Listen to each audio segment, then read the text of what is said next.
Hey,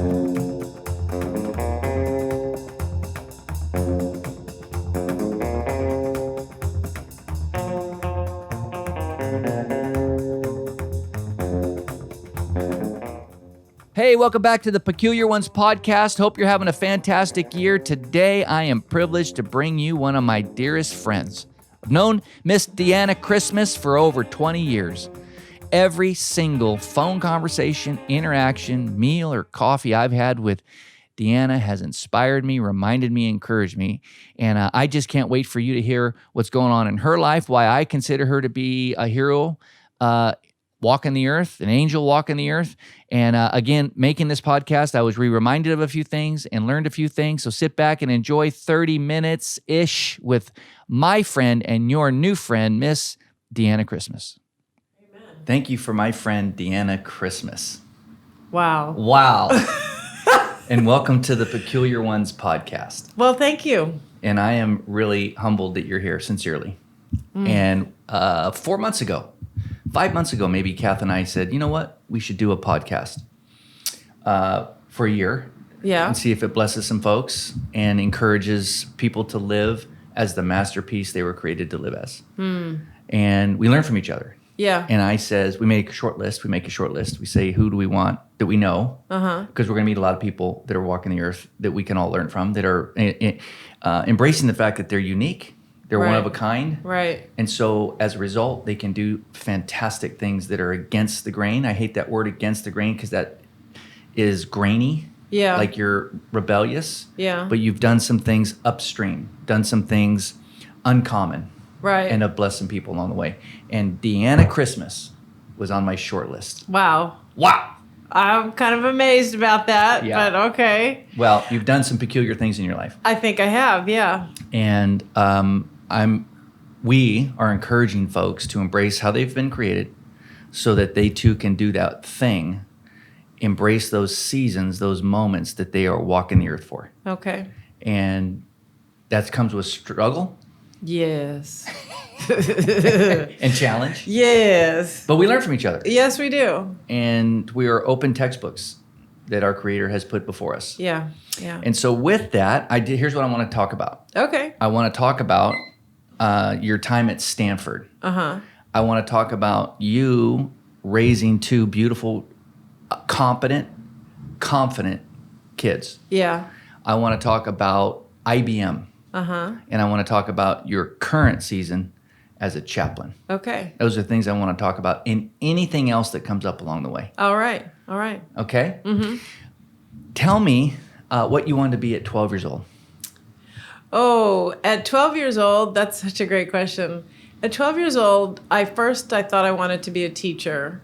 And I would have, set up classroom and play like I was a teacher and have my lesson plans and my invisible students. And somewhere along the line, after 12 years old, there was this thing, I really think and I don't say African American, I say Black families. Thank you. For Black folks and for Black families, it was raising your kids to be able to have the skills to be economically secure. Sure. So the thing that we were taught as, young Black kids in your family. In my family. Yeah. There you go. Great. Oh, Yep. Very good. Yep. The thing that I was taught in my family is that you need to be either a doctor or a lawyer or an engineer.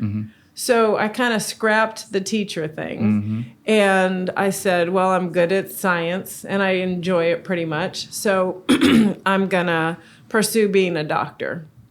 So somewhere between 12 and 16, by the time I got to college, I was pre-med and pursuing being a physician. So when did you enter college? I was 16. And what college? I went to Stanford University. As a Black woman. As a Black woman. And I don't want to reveal your age. Yeah. But what decade are we talking about? Oh, you can tell my age. It was 1977. The September of 1977.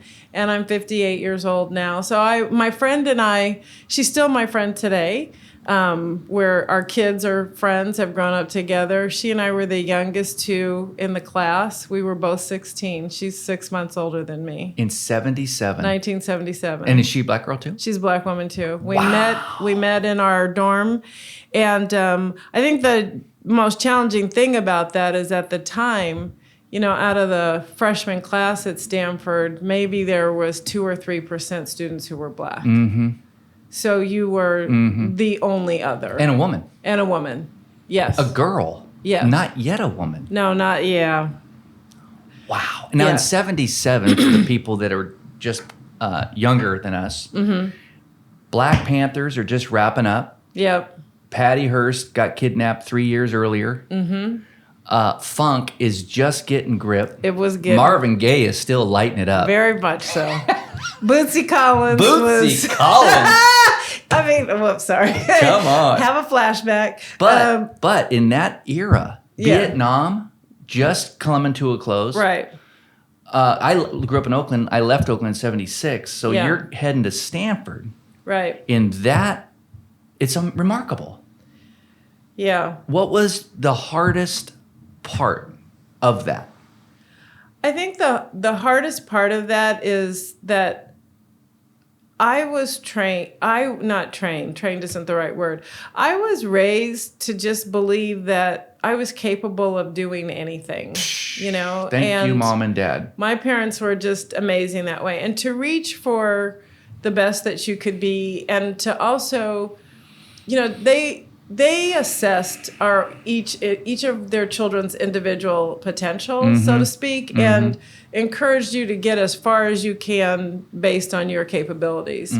And I knew that I got to Stanford because of my capabilities. I worked my tail off. I had straight A's. I took the hardest classes, that type of thing. I was young. I was 16 years old. I had skipped 2 grades. I had skipped the 3rd grade because of my reading level. Interesting. I got held back in 3rd grade, and here we are. Here we are. Right. But I had skipped the 3rd grade, and then in high school, I was bored. I was like, you were learning. I was like, this can't be it. So yeah. I said, how do I get out of here? And I same thing I said. Put together my learning plan, and they were like, well, if you pass all these classes, you can leave. I'm like, I'm there. Yep, and passing those. Let me get out of here. Took extra classes, but when I got to Stanford, my classmates were like, the attitude was, oh, you must be here because of affirmative action. Yes. Was that in play then? Yes. Okay, it was. I mean, it was yes beginning and no. stages, yeah. It was people acted like you were, rewarded this. Yeah, that you didn't earn this. Yeah. You didn't, and you because there were so few black students, we were often singled out. So you had to really be on your guard, so to speak. And so it was hard to find community. Sure. And as a 16-year-old who... Yep. And you're going to school with 22-year-olds. Yes. Yeah. Yeah. Men and women. Yes. Wow. So you have the cultural distractions, academic distractions, becoming a woman distractions. Right. Leaving home, all kinds of stuff going on. So the hardest part was... finding... not feeling alone, being there, doing what I knew I was supposed to be doing, but also dealing with the feeling alone, and no internet, no email, communication was harder. Right. There wasn't all this connectedness. By the time I want to say, like, news flash to the millennials, right? If I had a problem, I didn't just text my parents and get an answer within 20 seconds. Right. By the time I could have called them and heard back from them via the phone, it was 24, 48 hours. I had to go figure it out. Right. No answer machine. No. Payphones. So but the blessing in that, right, is you develop problem-solving skills. See, that's my next question is, what was the best part of your tenure at Stanford? I think for me, the best part was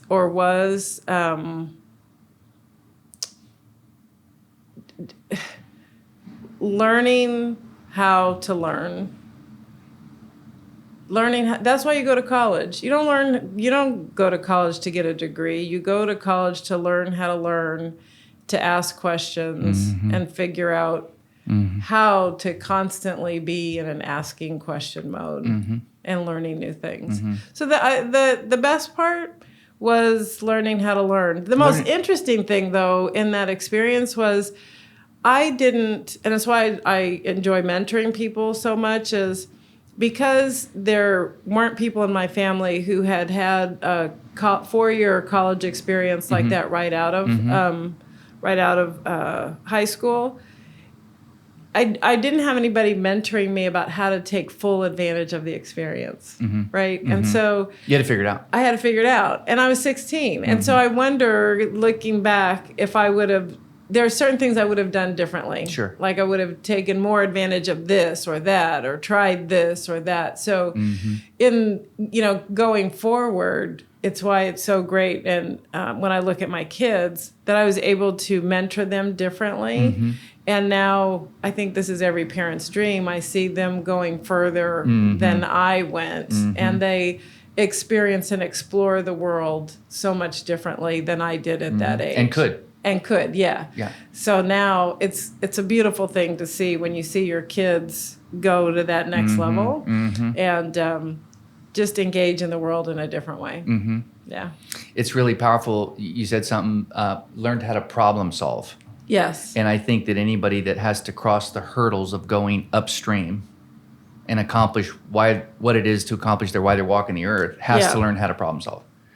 And you're still problem solving today. Yes. Because problems never go away.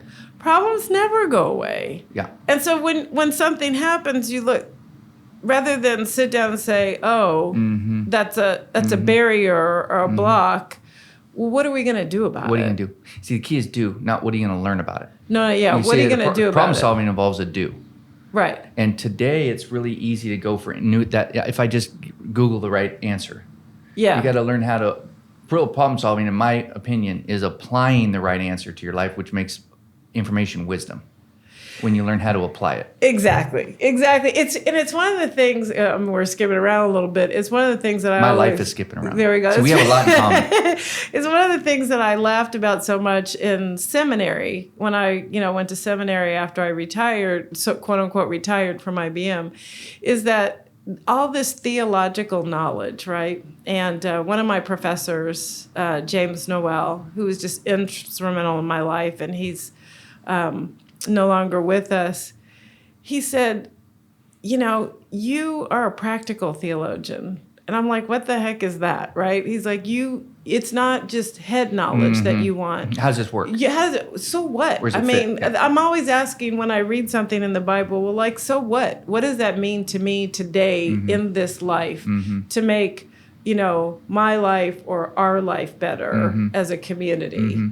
What are we supposed to do, you said, with the knowledge that we have? That's where he said the wisdom, right? And serve each other. I think with the do always comes down to somebody else. I was having this conversation with a friend yesterday about Jeremiah 29:11, and what I believe is that, because you just for I know the plans that I have for you. Yeah. Plans to prosper you and give you a future. I may be not quoting it exactly but it's right. And not to harm you. Don't forget that part. You. And what I was saying to the person is, I think the thing that bothers me about how we as a culture interpret that phrase is we think it's all about the singular you. And it's about the collective you. Yeah. It's the plural you. It doesn't say I know the plans I have for him or her. It's for you. It's greater creation, our world, our culture, our community. And in that, there will be problems that need solving, and some of the individuals will have to sacrifice. Most. Most. In order for the collective you to move forward. We're getting deep, man. It ain't, and so the end of the day, what I don't think people realize is it ain't about you. See, I'm glad you said that, because the peculiar ones is embracing the masterpiece you were created it to become. Yes. So that you can walk in the great moments of time that God's put before you. Yes. Which includes everybody else that's in your face. Exactly. Yeah. To bless them. Live in the blessing. to be the blessing. Yes. And the joy comes when we are the blessing. Exactly. When we watch our kids progress past us, emotionally, spiritually, mentally, professionally, relationally, all of it. But it's the knowing that when I'm doing what I'm supposed to be doing, when I'm being the me that I'm supposed to be, like you said, which is different. That is an individual piece. Mm-hmm.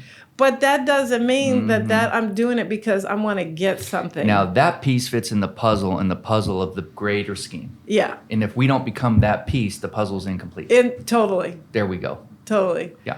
So that's when you talk about puzzle, that's one of my other fun things to do is jigsaw puzzles. Mm-hmm. And I think there's a lot of theology in jigsaw puzzles.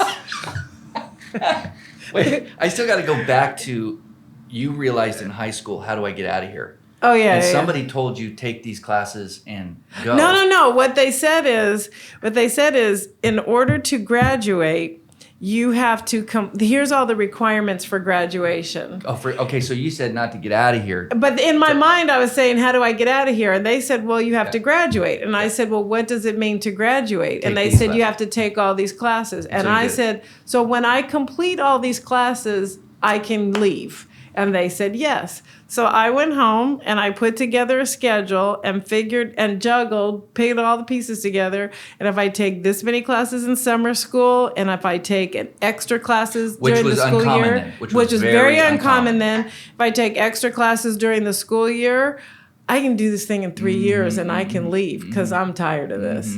You know, some people, when they decide that something's that they need to move on, they'll either figure out how to go around it. Go do the rules, do what's required by the rules, or they'll act out. Yep. And the person is the same. The road they choose is just different. See, we're the same people, and I asked the wrong person because that person I asked said, "Stop going to classes, and you can get out of here." Well, but here's the funny thing. After I did that, and then I was able to graduate, they actually changed the rules. Then it wasn't that you just had to complete the classes. It was that you had to be there 4 years. Okay. Yep. Because and we won't even go down that rabbit hole. That's a big rabbit hole. But I think that's so interesting that rather than learn, it's like just stay here. Yeah, we need you here. Just go through the motions. And that's not. Yeah. That's not learning. We're not helping people then become who... Because what they could have said is, if we want you to stay here 4 years, because we may want you to get some emotional development and be at a different place, well, let me let you go take some classes in junior college. Right. Let me let you get started while you're still in this environment that's developing you from an emotional state of... But it was strictly See, what you learn is just how to be somewhere, not thrive in that spot. Then you go get a relationship and you just learn how to be in that and not thrive in it. And you go get a job and you just learn how to show up but not thrive in it and not expand and learn. See the rabbit hole? See where that rabbit hole is? That's a big rabbit hole. That's a big rabbit hole. And it's one that I've never been able to stay in. But you went around it and went upstream and through it in 77. Yep. And it led to so much fantasticness. Yep. And it was hard. It was really hard. Yeah. And then, how old are you when you have your first child? Nikisha. 1984. And so I was 23 when I had my first child. So I got married at 21, just before I turned, And are you working at IBM? I was working at IBM. I went to work at IBM at age 20. Which is a little teeny, what are they doing Right. What are they doing? Right. What, and are they making printers? What are they? They were doing the whole nine at that point in time. Printers, computers. I was there through the era of the invention of laptops and that whole thing. Okay, so it went off a desktop into laptop. Yeah, and at the time there was no computer science major. No. So what IBM was doing is they were hiring people who had either a science background, a language arts background, or a music background, because music and language and science are all based on numbers, right? So they would hire people with those backgrounds and then train us to be systems engineers. We had a year training program to become a systems engineer. So they had their own computer science kind of training to bring people into the industry. And so that's what I did. I started out as a systems engineer and At 20, and you at worked 20. there your whole life. For 30 years. 30 years. Well, I Yeah. mean, your whole professional career. Yeah. That's Yeah. amazing. Yeah. That's amazing. And so you thrived in that environment. Define thrive. What does thrive mean to you? You were challenged. Yes. You were paid. Yes. You went and moved upward, Yes. expanded, Yes. changed the culture in some areas, Yes. brought a little bit of love or presence or something into that deal, Yeah. Yeah. and suffered as a result of it, and then got paid. Yeah. So- Yeah. Thrived. Yeah. Sounds like work. It was Sweat work. and thorns and toil and frustration Yeah. but you did it and thrived. I- You didn't get fired. You didn't, No. disgruntled. No. Hard seasons, of course. Yeah. Yeah. A lot of reinvention. I think the thing that was so interesting to me about my time at IBM is that, and it's the thing that I tell my kids now and just young people, right? Yeah. You always got to be looking for, it's like a wave, right? You catch the wave in an organization, but you always have to be on the lookout for when that wave is coming to an end and catching the next wave. Mm-hmm. And the thing that you take with you is not a role, but it is this kernel of who you are. What are the skills that you're good at? Uh-huh.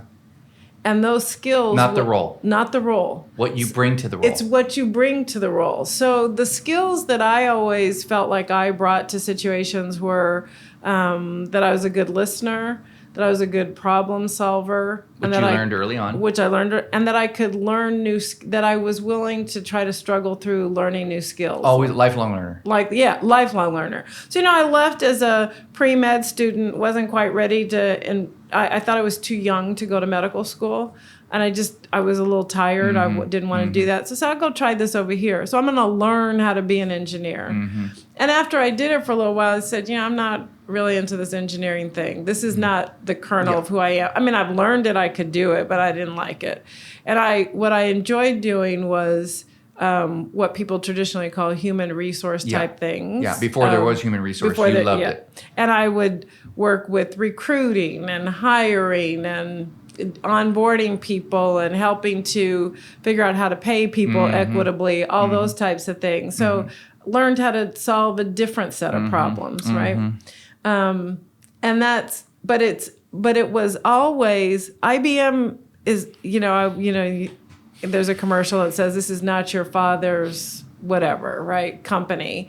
And that's how IBM was. It was constantly changing and reinventing itself. It got into a little bit of problem where it wasn't reinventing quite quickly enough, right? It was heavy, top heavy. Very, and Systems heavy. And the other thing, the problem that it had that almost got it into a big trouble is that everything had to be perfect. Ooh. Before it was released. And so your competitors were surpassing you because they weren't waiting for releasing. perfection. They'll update. They were releasing and then doing updates. So the two big things that I learned from IBM, right, is always be looking for when that wave's coming to an end and looking to catch the next wave. Don't get caught because then you're getting laid off. And then the other thing is, when is good enough good enough? Because when it's good enough, you go. And then... So you're talking like a surfer. Have you ever surfed in your whole life? No, I haven't. You go. Are you going to go? You go. You're when in it's position, good enough, man. you go. You got to go. Because if you wait, you're going to miss the wave. Sure. And so we had some changes at the company while I was there in terms of top leadership, and brought in outside leaders who really helped to get people to see, you're waiting too long. And Hesitating. you're missing it. Yeah. And that was a huge lesson for me. In life. In life in general. Where did that play out, that lesson? Where did that lesson play out? I mean, probably 100 places, but what example? Oh my gosh. I think the biggest example was people used to ask me, so I got to kind of set it up. Sure. People used to ask me, what do you do when I was at IBM? Yeah. And I would say, I'm a mom. And they were like, shake their head. What do you mean? I said, I work at IBM to be able to fund raising my children. That is not my primary focus. That's not right your now. identity. That's not and it's not my primary role or job. My primary role is to raise these two children that I was given as a gift. Mm-hmm. Everything. I may have been a workaholic at times because I was a single mom and had to make a living to care for us. But everything is around these kids, right? Mm-hmm. So one of the things that God blessed us with, and it is totally a God blessing, is that both of them were able to graduate from college, from Howard University, debt-free. Mm-hmm. That's a blessing. That's and it launches them. It launched them in a way that I just thank God for it to this day. Mm-hmm. So once they were done, right? Are they ever done? No, they're not ever done. But once they were launched in the world, those arrows are going. It was. I start to feel this uneasiness of being at IBM, like this is not the place for you. So now it's not funding my family anymore. Yeah, that season's over. Yeah. Right. Yeah. So that wave's over. That wave's over. That wave in my life was coming to an end, and then it was, well, where am I supposed to go? What's the next wave? Now? And then I kept hearing God say seminary, and that was a big argument and conversation between God and I was like, you can't mean that. Yeah. And how old are you at that point? 50. And your 49. Your kids currently are 35 and 33. 35 and 33. Yeah. And Keisha is working at Facebook, killing it. Yeah. What's she doing? She is a content strategist and a content writer, and my son is an artist and an entrepreneur, and they're both like booming. They're living their best life. Yeah. They are both living their best life. So now for me, it's me and God, right? Yeah. And God's so like, it's just you and the Creator. Yeah, and he's whispering. How does that look like? Because people, what are you talking about? God says go to seminary. So. I was in a faith community at the time that fasted every January. Okay, that's very religious. Yes, very it's a New Covenant. Spiritual discipline of fasting and every praying. January, month. For 21. It was about 21 days. Yeah, and so we were fasting and praying, and in that time, and I'm still living my regular life, right? But in that time, I was hearing God say seminary, and it was 2011, and I was like, are you kidding me? Because I had just gotten to this point. This is what I say to people. After being at IBM for 30 years, the income that I had disposable income. I loved disposing of it. I was having a great time. And I said, to leave this behind and go into and potentially go into debt and all these other things. And I said, you must. And go back to school, and I was never good at languages anyway, and I'd have to learn Greek or Hebrew and all this other. I said, "Oh no, you can't mean me." Yeah. And what happened is the heat, so to speak, got turned up so much in the work environment that it got so untenable, along with the voice of God saying it's time. Sometimes what I find in my life is if I don't go ahead and move when God asks me to move, it gets hot. The fire behind me is so hot, I'll jump off the cliff no matter what, just to get away from the fire. Yep. So the fire got hot. Behind me. I guess I'll go to seminary. I'm done. Because this over here, I'm not gonna. The more I'm living life, the more I see that when something's opening up, if you don't get off that wave and get into the next wave, the door you're currently in is gonna close hard and loud and. So you can either move and not have it being so painful, or sometimes you can be shoved or be getting to the point. Yeah, be drug in there. So it's with my, in addition to the theology of puzzles, I have the theology of Milo, my dog. And when we go for walks, sometimes he'll just stop and think he wants to go another direction, and I say walk or be dragged. So This is the direction we're going. You can walk with me or be dragged. And I think sometimes God is like, girl, walk or be dragged. That's fantastic. Well, I hope you enjoyed part 1 of a 2-parter with my friend DeAnna Christmas, your new friend DeAnna Christmas. And as always, I learned a few things. I was reminded a few things. And I'm just honored to be walking the earth with so many people like her, so many of you who have gone through so much that I can't even relate with. Never been a woman, never been black. And to step behind the curtain for some moments and understand what it must be like for people to traverse that territory in the 70s, in the 80s, was encouraging. And what I love about Miss DeAnna is there's no agenda attached to it, just life.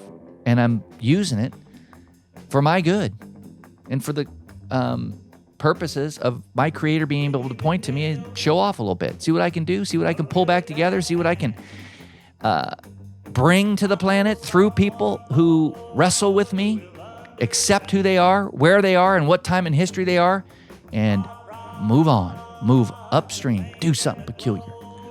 Hope you enjoyed that part 1 of part 2, and we'll see you next week. Subscribe, like it, follow us, thetribalway.org.